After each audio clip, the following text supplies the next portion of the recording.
আসসালামু আলাইকুম। সবার আগে বাছাই করা 10টি আন্তর্জাতিক খবর জানিয়ে দেব। প্রথমেই থাকছে শিরোনাম। তবে তার আগে অনুরোধ থাকবে ভিডিওটিতে একটি লাইক দিবেন।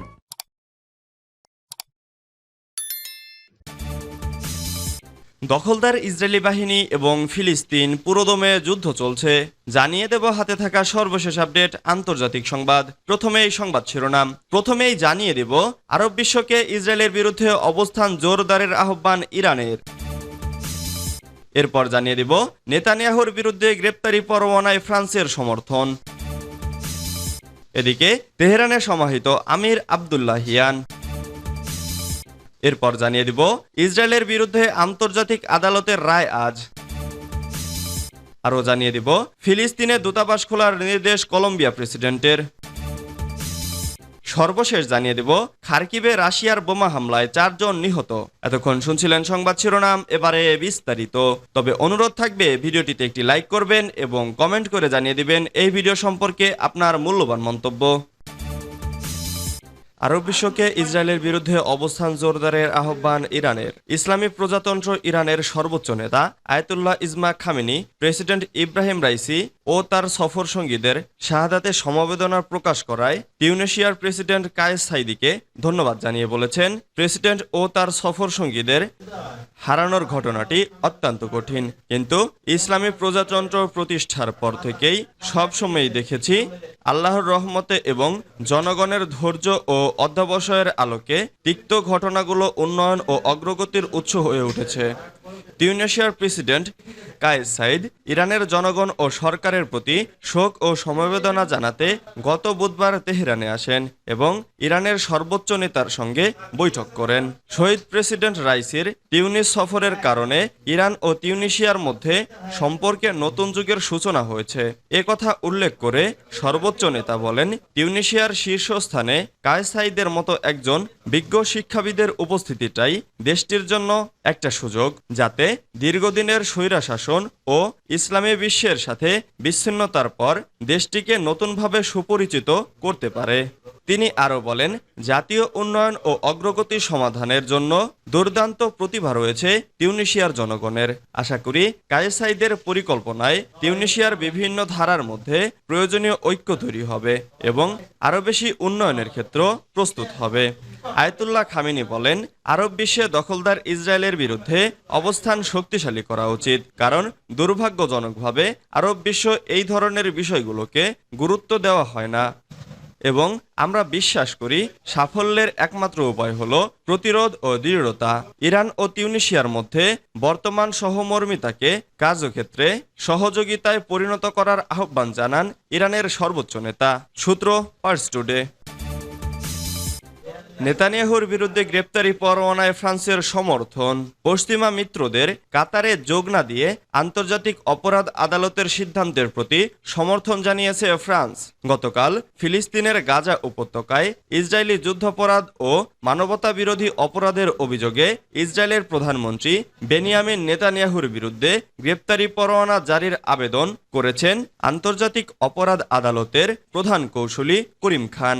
এই উদ্যোগের পর ফ্রান্স নেতানিয়াহুর বিরুদ্ধে গ্রেপ্তারি পরোয়ানায় তাদের সমর্থনের কথা জানায়। ফ্রান্সের পররাষ্ট্র মন্ত্রণালয় সোমবার এক বিবৃতিতে জানায়, ইসরায়েল প্রসঙ্গে আমাদের বক্তব্য হলো আন্তর্জাতিক আদালতের বিচার পূর্ববর্তী চেম্বার গ্রেপ্তারি পরোয়ানা জারির বিষয়ে সিদ্ধান্ত নেবে।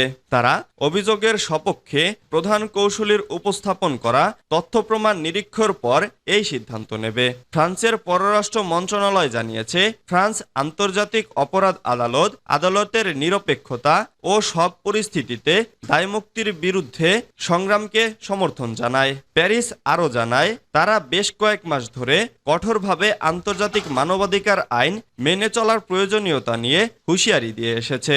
গাজা উপত্যকায় অগ্রহণযোগ্য মাত্রায় বেসামরিক মানুষের হত্যাকাণ্ড ও মানবিক ত্রাণ প্রবেশের বাধার বিষয়টি আলাদা করে উল্লেখ করে ফ্রান্স। প্রেসিডেন্ট জো বাইডেন আইসিসির সিদ্ধান্তকে অবিশ্বাস্য বলে অভিযোগ করেন।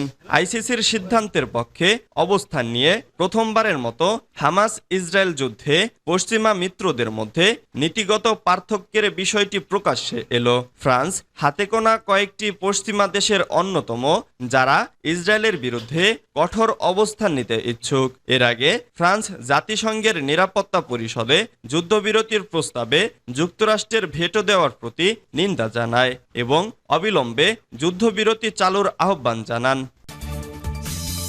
তেহরানে সমাহিত আমির আবদুল্লাহিয়ান। ইরানের প্রয়াত পররাষ্ট্রমন্ত্রী হোসেন আমির আবদুল্লাহিয়ানের দাফন সম্পন্ন হয়েছে। কয়েকদিনের আনুষ্ঠানিকতা শেষে বৃহস্পতিবার 23 মে রাজধানী তেহরানের দক্ষিণে শাহাররে শহরে তাকে সমাহিত করা হয়েছে। প্রেস টিভির প্রতিবেদন মতে আমির আবদুল্লাহিয়ানের দাফন অনুষ্ঠানে অংশ নেন ভারপ্রাপ্ত পররাষ্ট্রমন্ত্রী আলী বাঘেরি কানি। অনুষ্ঠানে সংক্ষিপ্ত বক্তব্যে আমির আবদুল্লাহিয়ানকে তিনি একজন শহীদ হিসেবে বর্ণনা করেন। বলেন, আমির আবদুল্লাহিয়ান পররাষ্ট্র মন্ত্রণালয়ে বৈপ্লবিক পরিবর্তন এনেছিলেন।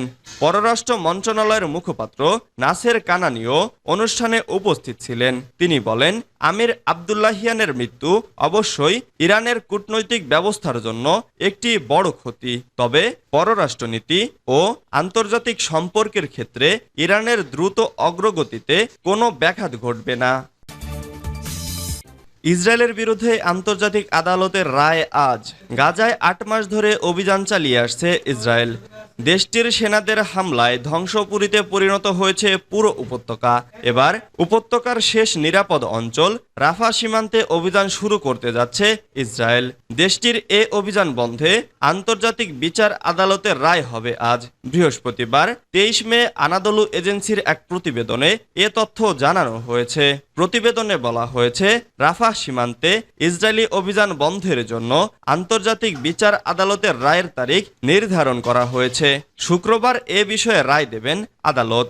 দক্ষিণ আফ্রিকার আবেদনের পরিপ্রেক্ষিতে এ রায় ঘোষণা করা হবে। ফিলিস্তিনে দূতাবাস খোলার নির্দেশ কলম্বিয়া প্রেসিডেন্টের। ফিলিস্তিনের রামাল্লাতে তার দেশের দূতাবাস খোলার নির্দেশ দিয়েছেন কলম্বিয়ার প্রেসিডেন্ট গুস্তাভো পেত্রো। দেশটির পররাষ্ট্রমন্ত্রী লুইস গিলবার্তো মুরিলো বুধবার সাংবাদিকদের একথা জানান। মুরিলো বলেন, প্রেসিডেন্ট পেত্রো রামাল্লাতে কলম্বিয়ার দূতাবাস খোলার নির্দেশ দিয়েছেন।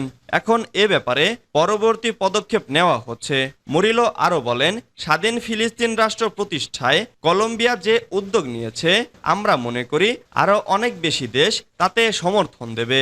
এ মাসের শুরুর দিকেই প্রেসিডেন্ট পেত্রো গাজায় ইসরায়েলি আগ্রাসনের প্রতিবাদে তেল আবিব থেকে তাদের সকল কূটনীতিককে প্রত্যাহার করে নেন। দূতাবাস বন্ধ করে দেয়া হয় 3 মে। খার্কিভে রাশিয়ার বোমা হামলায় 4 জন নিহত। ইউক্রেনের দ্বিতীয় বৃহত্তম শহর খার্কিভে সরাসরি হামলা করেছে রুশ বাহিনী। ইউরোনিউজ তাদের এক প্রতিবেদনে জানিয়েছে, রাশিয়ানরা খার্কিভ শহরে 2টি গ্লাইডার বোমা দিয়ে হামলা চালিয়েছে। সংবাদ মাধ্যমটি জানায়, হামলায় কমপক্ষে 12 জন আহত হয়েছে। শহরের উত্তরে একটি আবাসিক এলাকায় একটি বোমা বিস্ফোরিত হয়। এতে 11 জন আহত হয়, আবাসিক ভবন ক্ষতিগ্রস্ত হয় এবং একটি কার ওয়াশের ক্যাফে সম্পূর্ণ ধ্বংস হয়ে যায়। এছাড়া শহরের পশ্চিমে আরেকটি হামলায় এক নারী গুরুতর আহত হয়। এদিকে সংবাদ মাধ্যম আল জাজিরা অঞ্চলটির আঞ্চলিক গভর্নর ওলেগ সিনেগুভোভের বরাত দিয়ে জানিয়েছে, এই হামলায় 4 জন নিহত হয়েছেন।